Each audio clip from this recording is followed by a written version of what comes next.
You know, you listen to him talk, and it was everything you wanted to hear. It was, we're going to spend money. We're going to do it the right way. We're not just going to spend to spend. The best line in the 45 minutes he spoke, for me at least listening, was, I'm not here to make money.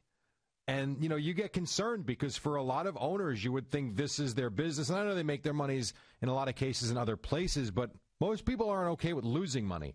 This guy seems okay with whatever it takes to win, whether it's make money, lose money, be flat. It doesn't seem to matter. What matters to him is building a winner, and that is something that's got to be music to every Mets fan's ears. Yeah, and he seemed comfortable. He did have that prepared statement to start where he was reading, but really where he shined was during the question and answer period. He just looked comfortable doing this. He was happy, and that's one part of this that people just were taking for granted, I think, that they thought that he was just going to be good at this press conference. You know, I know he's run a major company. I know he's made billions of dollars, but he's also not been grilled in this type of scenario by sports reporters where everybody takes everything you say and blow it out of context and go run with it. The one thing he did say I could see being the thing that people never forget, and it was fine with me. I had no problem with him saying it.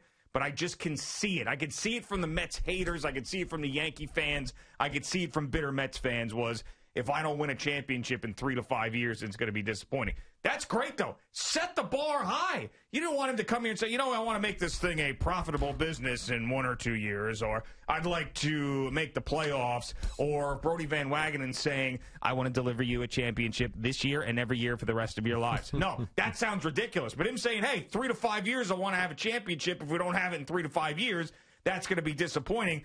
I thought it was great. I could see some people getting on him for it, but he's just comfortable. It was like he was made to do this. It was like this is his destiny, was to take over the Mets at this point in their history and turn them into a great franchise. I got to tell you, I don't care what franchise you are, if you're not disappointed with not winning a championship within 5 years, sure, then you're not doing anything right, and you've got no expectation. So to me, that wasn't an issue at all. You know, it's very much like Mikhail Prokhorov when he took over the Nets. It was, we are going to win a championship within 5 years. Well, you know what? When you're 3, 4, 5 come and you don't win, you look like an idiot. He basically said he'd be disappointed, and I agree with him. And listening to the prepared statement, you're right. That was a little bit meh. And then he's doing the question and answer, and that was where he was at his best. But the one thing from the prepared statement that I didn't know of that I thought was awesome was talking about how his wife is a Met fan, which we know. We've seen the pictures and the 7-line shirts and all that, which to me is outstanding. But the one that got me was when he says, my father-in-law goes to every Met home game. Yeah. That's when you know you got your guy. Sure. I mean, he loves this team. He does, and I knew, not just from people saying it, but I knew when he released a statement after Tom Seaver passed away that this guy was for real. Like, he felt the need to do that, and I am now following his wife on Twitter as well, and she did put out a picture of her dad at a game in the jersey, and it's everything you wanted. Now, and all the stuff that has gone on with the Wilpons, and it's hard to rank some of the disappointments. And it's not like they were a total failure, because there was some success. I mean, there was some success with them as owners of the team. You can't deny it. There were some great moments. There was a lot of disappointments. But for me, you know, one of the things that always frustrated me that I never thought we would get rid of, because I always thought it was going to go from Fred and Saul Katz to Jeff Wilpon, and then for the rest of my life it was going to be Jeff Wilpon. I think we all thought that. As the owner, one of the things that I always got bothered by was this idea that Jeff Wilpon, it wasn't an idea, it's a feeling that we all had, that Jeff Wilpon just didn't care about us. Like, he just didn't, the Met fan wasn't something he was interested in. Now, whether this is true or not, this is the feeling that I had and a lot of Met fans had. It was like, all right, Fred loved the Dodgers. We knew that. Jeff was just sort of there because he was Jeff Wilpon, son of Fred, and this was the family business. And I never thought that they were in it to make us happy, to make the customer the happiest it could possibly be. In 10 minutes of Steve Cohen on a Zoom call yesterday, I got that feeling because I felt like Steve Cohen was feeling the same things the rest of us were during this whole regime, and he had a piece of the team, so he was probably even more frustrated than we were. No doubt. But at the end of the day, you still have to have the right people in place, and I think by bringing back Sandy Alderson, I think that's step one, which is something a lot of Met fans were very happy about as well. Listen, the owner can do a lot of things, and we have seen it We've seen it across all different sports. Just because you spend, I've said this many times over, say what you want about the Wilpons. This team was a few games away from winning a World Series 5 years ago. It's not like they've been a complete and utter disaster. As bad as the last few years have been, you've had years where they've been in the playoffs. You've had years where they've been over 500. They just haven't done everything you've wanted them to do to get to the next level. Spending money is not the end-all, be-all. It is not. I mean, you can look at different teams across different sports where people just look at the Washington Redskins. The Washington Redskins, and Daniel Snyder might be viewed upon as one of the worst owners in sports, but the one thing you cannot say negatively about him is that he didn't spend money. He would spend, I mean, Albert Hainsworth, that's the one name, first and foremost. He was the big free agent prize that year. Sure. Threw a ton of money at him. Redskin fans were, and they were the Redskins at the time, were giddy over that signing, and he turned out to be a disaster and was awful. So spending money is not what makes you a winner. It's spending it the right way and being able to spend it when you need to spend it. Yeah, and that's why I think Steve Cohen has said he wanted to be like the Dodgers. Someone asked him, what's the organization out there in any sport that you want to be like? And he was not shy about it. And he also, this was another thing I loved about it. It always seemed like he had the right answer. So he said, I've admired what the Dodgers do, but we're also going to do it our own way. I didn't want him to say we're just going to be just like the Dodgers. I mean, that seems a little weird. Say, I like what they've done. They have a lot of homegrown guys. They make sure that the guys that they grow and turn into stars don't leave. They have the flexibility to go out and sign someone if they need to, or trade for a guy like Mookie Betts and give him a contract. Like, they're just always there and flexible because they're smart with their decisions. And I think that's what all Met fans want. They want to have that smart organization that also has the ability to spend when you need to spend. And there are times that you need to spend, and there's some holes right now with the Mets that Steve Cohen said it, catching and pitching. He said it himself. There was a lot of, we could talk to Sandy about the baseball side of things. I'll just talk about me being the owner. But then he let a thing slip here or there, and that was one of them. And there was a lot of things that he said without saying it, too, where I knew exactly what he wanted to say, but he was sort of taking the high road, but he was being a little passive-aggressive to let you know how he really felt, which was awesome. And the biggest one to me was A-Rod and J-Lo, where he's giving them shots there with the whole, who's trying to buy the team? And then someone asked, have you heard from A-Rod and J-Lo? He goes, no, but I wish them well. And then just smiled into the camera. And I was like, oh, that was the best. That right there was the best part of the press conference. And then the other question about the Wilpons, too, where he said, well, were you frustrated by the Wilpons? He's like, well, I don't want to get into all of that. And then I just know, of course I was, damn it. That's why I just paid $2 billion to get it away from them. Well, how about he said at one point, when he said what type of organization, before he went into the Dodger part, he said, we want to build a professional ball club or a professional organization. Like, so they weren't before? Like, you were 5% owner. Like, you knew what was going on. And he was. He did gush about Fred Wilpon and his relationship with Fred, even though it hasn't been portrayed as such. So he did say some nice things. But my first thought was, wow, so what was this, like a frat house? Like, what did that mean? Yeah, and then also he said that we want to act like a big market team. For sure. We're a big market team. We're going to act like it. So it's funny because for so many years, it was like screaming into the air about the Wilpons and never feeling like it mattered. Post-Madoff. Right. Yeah, so it's been a number of years. It's been a number of years of that. It's just like the complaining and his ownership and nothing's going to change in the ownership. And then is anybody out there listening? Is it ever going to change? And lo and behold, here's Steve Cohen as one of the minority owners of the team with a small stake, who's sitting there on top of $14 billion thinking the same things that we are thinking. Yeah. And when the opportunity arose, he struck. So, yeah, we're not like Steve Cohen because we don't have $14 billion, nor have we been in charge of a company like Point72.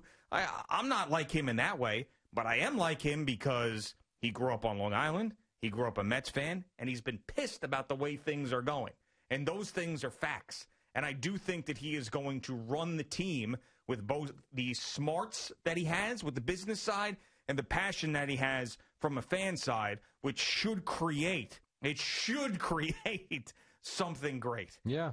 I like the fact, too, when he was talking about the fan interaction on social media, and I think he has confirmed that is him on social media. I love that he immediately comes back to, like, how about we do an Old-Timers Day? Yeah. Like, why not? Like, where is that? So I'm with you. He's very much talking like a fan, but you also can see the stern part of him and the businessman part of him when he does get serious. And, I think it's good, too, when he says he's not going to be a micromanager.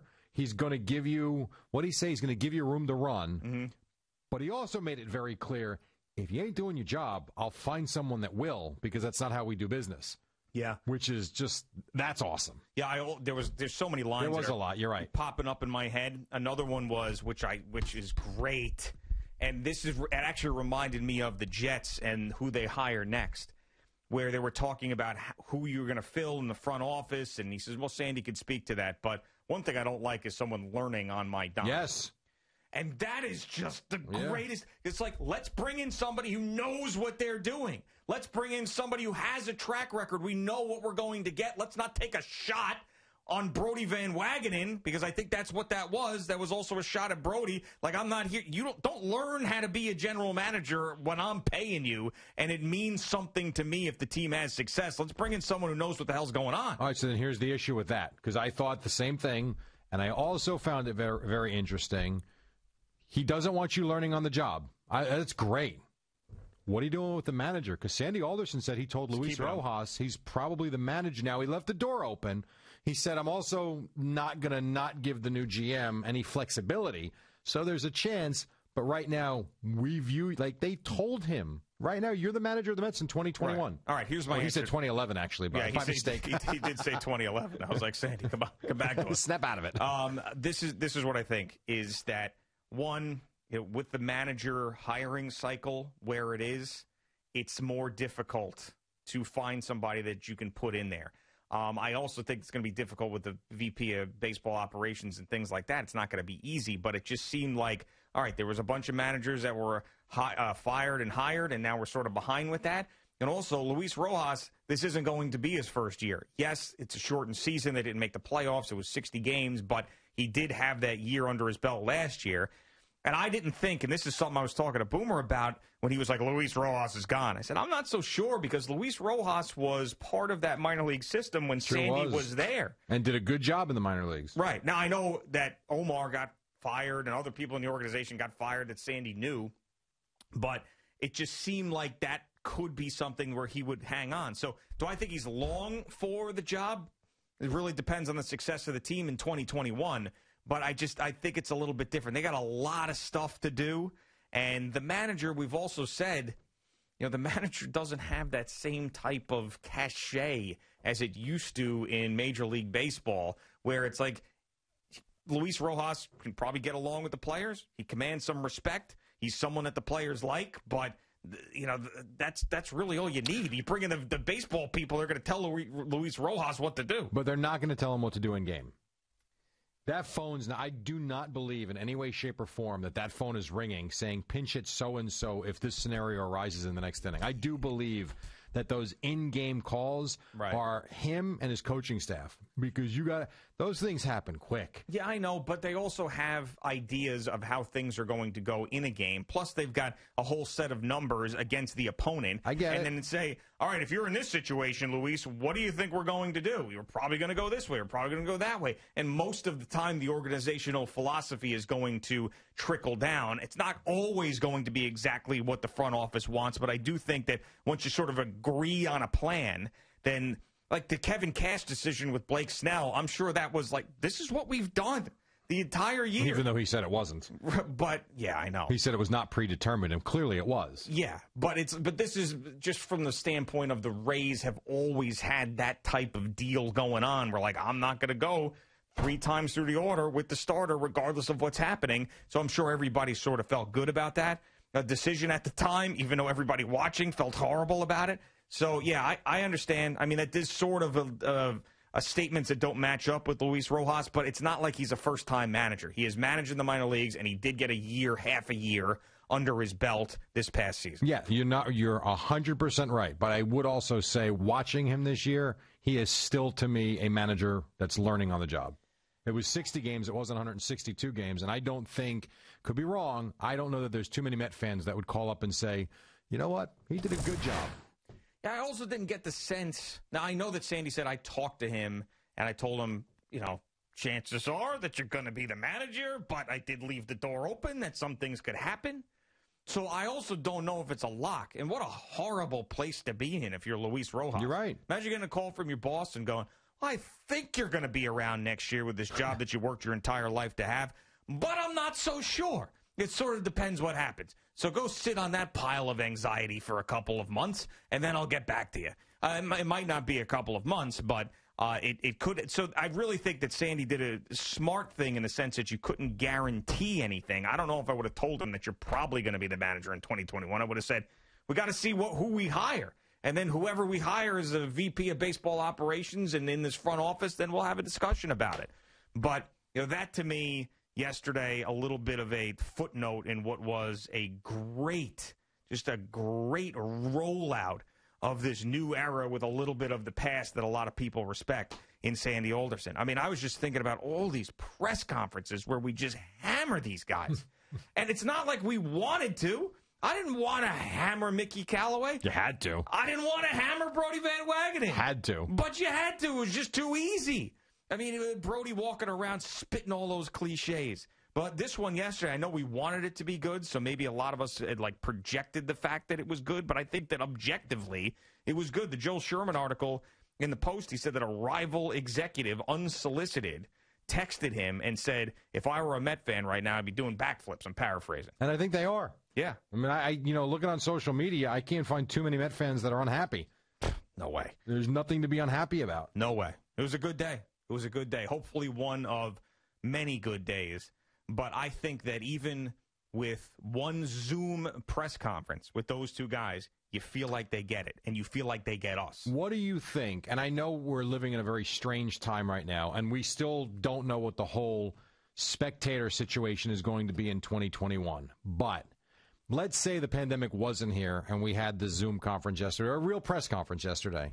What number do you think of season ticket sales they would have had yesterday? I know. And they might. I don't know. I mean, people might have flooded NewYorkMets.com and they might have bought tickets yesterday just hoping that there's a season because of what they heard yesterday. Because I'll tell you one thing.